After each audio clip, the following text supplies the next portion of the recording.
শাকিব খানের নতুন ছবি বরবাদে বিশেষ আইটেম গানে পারফর্ম করেছেন টালিগঞ্জের জনপ্রিয় অভিনেত্রী নুসরাত জাহান। মুম্বাইয়ের শুটিং ইতিমধ্যে সম্পন্ন হয়েছে। নুসরাত এক সাক্ষাৎকারে জানিয়েছেন শাকিবের সঙ্গে এটি তার দ্বিতীয় কাজ।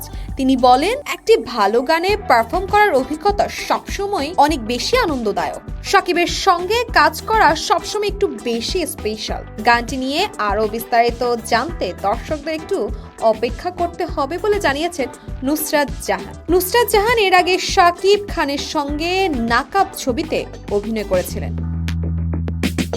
বরবাদের শুটিং শুরু হয়েছিল 24 অক্টোবর মুম্বাইয়ে এবং তা 16 নভেম্বর পর্যন্ত চলে। ছবিটির প্রথম লটে কাজ শেষ হওয়ার পর ডিসেম্বর থেকে শুরু হবে দ্বিতীয় লটের শুটিং। এই অ্যাকশন রোমান্টিক ঘরানার ছবিতে শাকিবের সঙ্গে জুটি বেঁধেছে কলকাতার ইধি কাপাল। সম্প্রতি শাকিব খান জানিয়েছেন, বরবাদ ছবির বাজেট আমার পূর্ববর্তী তুফানের দ্বিগুণ। এটি অত্যন্ত বড় পরিসরে নির্মিত হচ্ছে। ছবিটি ঈদ উল ফিতরে মুক্তি দেওয়ার পরিকল্পনা রয়েছে।